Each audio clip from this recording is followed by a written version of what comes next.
दोस्तों, आप सबको मेरी प्यार भरी नमस्कार। आज मैं बाबा नानक जी की एक वाणी लेके आया हूं, जिसका हम अर्थ समझेंगे और जानेंगे कि बाबा नानक ने हमें क्या संदेश दिया। क्योंकि जैसा आप सब जानते हो कि हर संत हमें एक ही संदेश देता है, लेकिन हम मन के दायरे में रहते हैं, इसलिए हम समझते हैं कि अलग अलग संतों के अलग अलग पंथ हैं। जैसे सिख बाबा नानक को फॉलो कर रहे हैं, रविदासीय जो हैं वो रविदास जी को फॉलो कर रहे हैं, और भी जो पंथ हैं वो किसी और गुरु को फॉलो कर रहे हैं, और अलग अलग पंथों में अलग अलग समूहों में हम बट गए हैं केवल मन के कारण। हमारा मन एक नहीं हो पा रहा है, क्योंकि हम सब बड़ा करने में लगे हैं कि मेरा गुरु बड़ा, कि तेरा गुरु बड़ा, कि उसका गुरु बड़ा। जबकि गुरु जो स्वरूप होता है वो आत्म स्वरूप होता है, वो देह स्वरूप नहीं होता है। जो गुरु आत्म स्वरूप है उसमें आप कैसे जजमेंट करोगे कि कौन बड़ा कौन छोटा।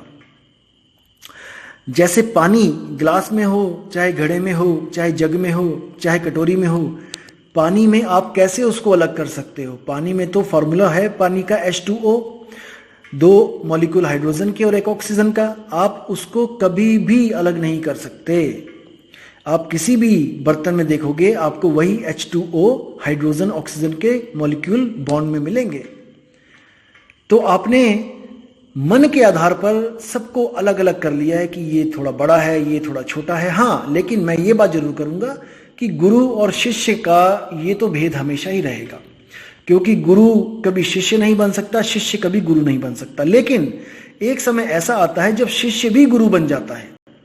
जैसे वाणी में आता है कि आपे गुरु आपे चेला, यानी कि वो स्वयं ही गुरु था और स्वयं ही वो चेला बन गया। मतलब कि जब हम आत्म स्वरूप से देखेंगे तो आपे गुरु आपे चेला उस आत्मा के लिए बोला जा रहा है कि वो आत्मदेव आपे गुरु, यानी कि वो गुरु में भी आत्मदेव बोल रहा है और आपे चेला चेले में भी आत्मदेव बोल रहा है। आत्मा ही आत्मा का गुरु और आत्मा ही आत्मा का चेला हुआ पड़ा है।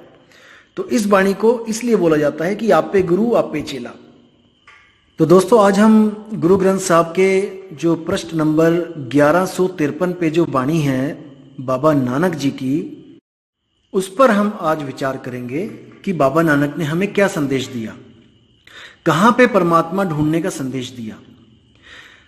आपको बता दूं मैं कि आजकल कई स्वयंभू आत्मज्ञानी ये सिद्ध करने की कोशिश करते हैं कि कबीर जी, नानक जी और ये जितने भी संत हुए हैं इनको परम ज्ञान नहीं था। ये भी कहीं भटक रहे हैं, किसी सतलोक, कोई सचखंड, पता नहीं कौन कौन से लोक और कौन कौन से नाम इन्होंने बना लिए हैं आजकल। तो ये समझते हैं कि जो आत्मज्ञान इनके पास है वो किसी और के पास, किसी संत के पास है ही नहीं। तो देखिए बाबा नानक की जो वाणी है इसकी पहली लाइन क्या बोलती है, आत्म मही राम, राम मही आत्म, चीनस गुरु बिचारा। अब देखिए क्या बोल रही है वाणी कि आत्म मही राम, कि मेरी आत्मा में ही राम यानी परमात्मा बसा हुआ है। कि अगर कुछ पूजने योग्य है इस दुनिया में तो वो आत्मा ही है, क्योंकि आत्मा में ही मेरा राम बसा हुआ है। आत्म ही राम, राम ही आत्म, और मेरे राम में मेरी आत्मा बसी हुई है। बहुत गुप्त भेद है दोस्तों ये। जैसे आपने सुना होगा, बूंद समाना समुद्र में जानत है सब कोई, और समुद्र समाना बूंद में बूझे बिरला कोई। सेम वाणी यहां पर बाबा नानक के द्वारा बोली जा रही है। राम यानी समुद्र, आत्म यानी कि बूंद।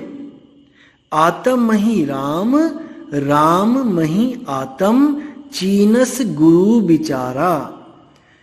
कि मैंने अपनी आत्मा में ही राम को पा लिया है। और कैसे पाया, चीनस गुरु बिचारा। अपने गुरु के जो विचार हैं, अपने गुरु का जो ज्ञान है, अपने गुरु का जो विवेक है, उसके द्वारा मैंने अपनी आत्मा में जो राम बसता है उसको छीन लिया। कितना स्पष्ट है, कहां पर है यहां पे कि वो किसी लोक की बात कर रहे हैं। उन्होंने स्पष्ट बोला है कि आत्म मही राम, राम मही आत्म। बात ही खत्म कर दी है। तो सोच समझ के बोला करो। जो भी कोई इन संतों के खिलाफ बोलता है, प्लीज सोच समझ के, वाणियों पर विचार करके, विवेक लगा के तब अपने इस मुख से कुछ निकाला करो। अब आगे देखिए कितनी सुंदर पंक्ति लिखी है। अमृत बाणी शब्द पछाणी, दुख काटे हौ मारा। देखिए कितना सुंदर शब्द है कि अमृत बाणी। अमृत बाणी का मतलब वो है जिसको सुनकर मैं अमर हो गया। अब ऐसी कौन सी बाणी है जिसको सुनकर आप अमर हो जाओगे? क्या वो बाणी है जो गुरुद्वारों में चल रही है, या फिर कोई मंदिरों में चल रही है, या किसी नमाज में चल रही है? नहीं, क्योंकि ये जितने भी मंदिर मस्जिद गुरुद्वारों में चल रही है, ये 52 अक्षरों वाली बाणी है, ये बोलने वाली बाणी है, लिखने वाली बाणी है, पढ़ने वाली बाणी है। इसको पढ़ के आप अमर नहीं हो सकते। जिस वाणी की बाबा नानक बात कर रहे हैं वो अमृत वाणी है, वो स्वयंभू है, वो स्वयं से प्रकट होती है, वो स्वयं से ही अस्तित्व में है। उसको कोई लिख या उसको कोई मिटा नहीं सकता। समझो इस बात को। अमृत बाणी शब्द पछाणी, यानी कि मैंने उस वाणी को अनुभव किया जिसके द्वारा मैं अमर हो गया। कैसे अनुभव किया? शब्द पछाणी, गुरु के शब्द को जब मैंने परखा और उसका मैंने जब सिमरण किया, तब मैंने उस अमृत वाणी को अनुभव किया, जो वाणी जुग जुगांतर से बजती आ रही है। एक पल के लिए भी वो रुकी नहीं है। जो आदि सच है, जुगाद सच है भी सच और नानक होसी भी सच है। उस वाणी को मैंने गुरु के द्वारा जब शब्द दिया गया, जो शब्द लिखने बोलने पढ़ने में नहीं आता, तब मैंने जब उसका सिमरण किया। सिमरण का मतलब ये नहीं कि मैंने उसको जपा। सिमरण का मतलब क्या होता है? सिमरण अक्षर आया है संस्कृत भाषा से, जिसको हम कहते हैं स्मरण। स्मरण ही सिमरण बन के आया पंजाबी भाषा में। स्मरण का मतलब होता है किसी को याद करना, ना कि किसी का नाम जपना। जैसे हम कहते हैं कि अपने अपने गुरु को स्मरण करो। जब हम कहते हैं गुरु को स्मरण करो तो हम गुरु की मूर्त को ध्याते हैं।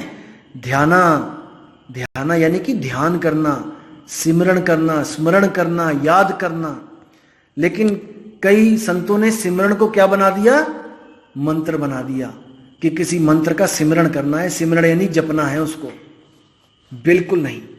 श्वासों की माला पे सिमरू में पी का नाम, यानी कि मैं हर श्वास में उसको याद करूं। लेकिन अनाड़ी संतों ने श्वासों की माला पे जपवा दिया। नहीं, बाबा नानक कहते राम राम करता जग फिरे, राम ना पाया जाए। यानी जितना भी राम राम कर लो, कितना भी राम राम कर लो, वो राम ऐसे नहीं मिलेगा, बिल्कुल नहीं मिलेगा, जब तक आपको कोई आत्मज्ञानी गुरु नहीं मिला। राम राम करके आप भटकोगे ही। आज देख लो दुनिया भटक रही है, कौन कौन से तीर्थ स्थानों पे जाती है जयकारे लगाते हुए, लेकिन उनको ये नहीं पता कि जिसको तुम ढूंढना चाहते हो, जिसको तुम पाना चाहते हो, वो तुम्हारे पास ही है। वो कहीं पहाड़ों पे नहीं है पड़ा हुआ जो तुम वहां पे ढूंढने जाते हो। तो साहिब क्या बोल रहे हैं?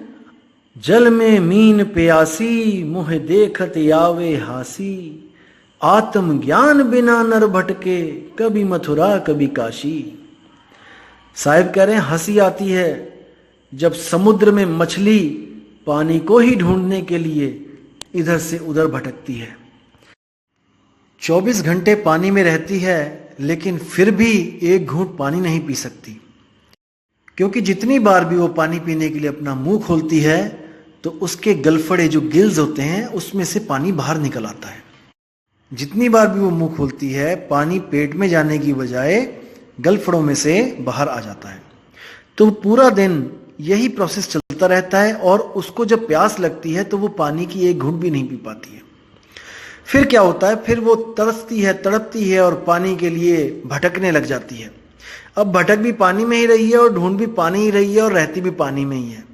कितनी दुविधा है। तो भटकते भटकते भटकते जब उसकी ऐसी हालत हो जाती है कि वो बेहोश होने वाली हो जाती है, जैसे आपने देखा होगा कि तालाब में जो मछलियां मरी होती हैं वो पानी के ऊपर एक ही जगह एक ही लेवल पे ऐसे पड़ी होती हैं उल्टी बिल्कुल। तो बेहोश हो चाहे मरे, मछली हमेशा उल्टी हो जाती है। तो जब बेहोशी वाली हालत उसकी होने वाली होती है, बेहोश जस्ट होने ही वाली होती है, तो वो मछली उल्टी हो जाती है। और जैसी वो मछली उल्टी होती है तब उसके मुंह में जो पानी आता है वो सीधे उसके पेट में जाता है।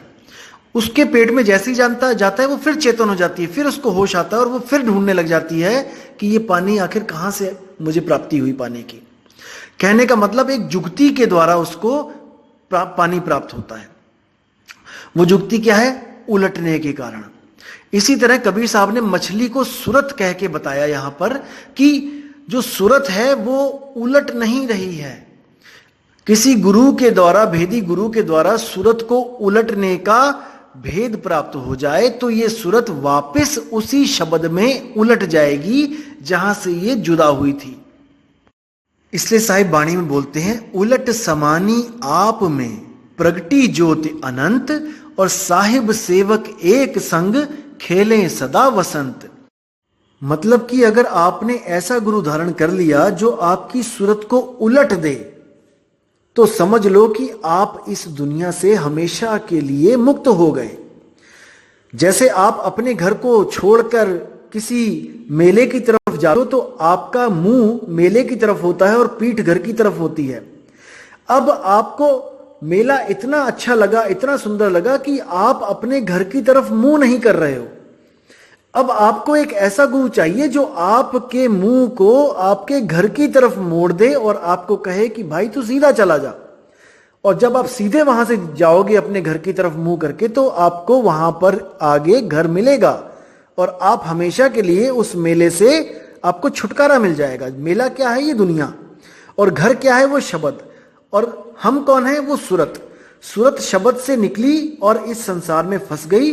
अब इस संसार से निकले और उस शब्द में वापस जाए, तभी बात बनेगी। तो साहिब कहते हैं, सूरत फंसी संसार में तासे परिग्यो दूर, और सूरत बांध स्थिर करो आठों पहर हुजूर। उस शब्द में हमने स्थिर करना है, वो शब्द हमें वापस अपने पास खींच लेगा। याद रखना दोस्तों, ये जब शब्द है सार शब्द, ये खींचता है, इसके पास खींचने की शक्ति है। बाबा नानक ने भी एक जगह बोला, तोरी न टूटे छोरी न छूटे, ऐसी माधो खींच तनी, मऊ लालन स्यों प्रीत बनी। और साहिब ने भी बोला, लोह चुंबक की प्रीत ज्यों लोह को लेती उठाए, ऐसा शब्द कबीर का और काल से लेत छुड़ाए। तो साहिब का जो शब्द है वो खींचता है, और जब वो खींचता है तो आपको कोई भी रोक नहीं सकता। आगे नानक साहब कहते हैं, नानक हऊ में रोग बुरे, जह देखा तह एका वेदन, आपे खसमे शब्द तुरे।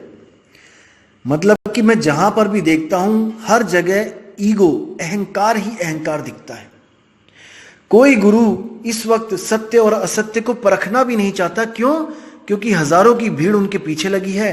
अगर आज वो परख कर अपने रास्ते को सही करेंगे तो उनको लोक लाज आती है कि लोग कहेंगे कि गुरुजी आज तक आपको सत्य और असत्य का ही पता नहीं था, इतने चेले बना लिए, अभी तक आपने परख ही नहीं करी थी कि रास्ता सही है कि गलत है। तो इसलिए वो लोग इस लोक लाज के मारे खुद तो 84 में जाएंगे और आप लोग को भी 84 में लेके चले जाएंगे। इसलिए नानक जी कह रहे हैं कि हर जगह जहां देखता हूं वहां पे हौमे का रोग लगा है, अहंकार का रोग लगा है। जहां देखा तहां एका बेदन, जहां भी देख रहा हूं मैं एक ही दर्द है, सबको एक ही बीमारी लगी हुई है। आपे बख्शे शब्द तुर है, यानी वो परमपिता परमात्मा स्वयं आकर बख्शता है अपना शब्द, जिसको शब्द तुरै बोला है। यानी कि वो शब्द जो धुर से ही है, जो शुरू से ही है, जो कभी खत्म नहीं होता, बस वही शब्द को ढूंढना हमारी जिंदगी का मकसद है। अगर हमें इंसान जन्म मिला है केवल इसलिए कि उस शब्द को प्राप्त करना है। वरना ये मकान, दुकान, ये घर, ये बार, ये संपत्ति, सारी उम्र इकट्ठी कर लेना, एक क्षण में आपको इससे अलग कर दिया जाएगा, जैसे दूध में से मक्खी निकाली जाती है। इतना कुछ आपके पास आपने जोड़ा है, एक पल में वो सब पराया हो जाएगा। क्योंकि आपको जिस काम के लिए जन्म मिला था, आपने उसके अलावा सब काम कर डाले हैं, केवल वही शब्द ढूंढना बाकी रह गया है। तो दोस्तों, इससे पहले कि ये प्राण पखेरु हमारे शरीर का साथ छोड़ें, उससे पहले अपनी सूरत को सही ठिकाना ढूंढने में पूरी जान लगा दो, पूरी कोशिश करो, पूरा विवेक लगा दो कि ऐसी जगह मिल जाए जहां पे हमारी सुरती टिक जाए, जहां से वापस बिलगाए बिलगे नहीं, ऐसी स्थिति हो जाए। तब समझ जाना दोस्तों कि आपको मुक्त होने से कोई रोक नहीं सकता। आपको जीते जी मुक्ति मिल जाएगी। मर के मुक्ति की बातें ये सब झूठी हैं। आपको जीते जी अनुभव होगा कि आपकी सुरती सच में मुक्त हो चुकी है। अब केवल आपको शरीर त्यागने का इंतजार है। मुक्ति आपके पास है, अब केवल इंतजार है शरीर त्यागने का।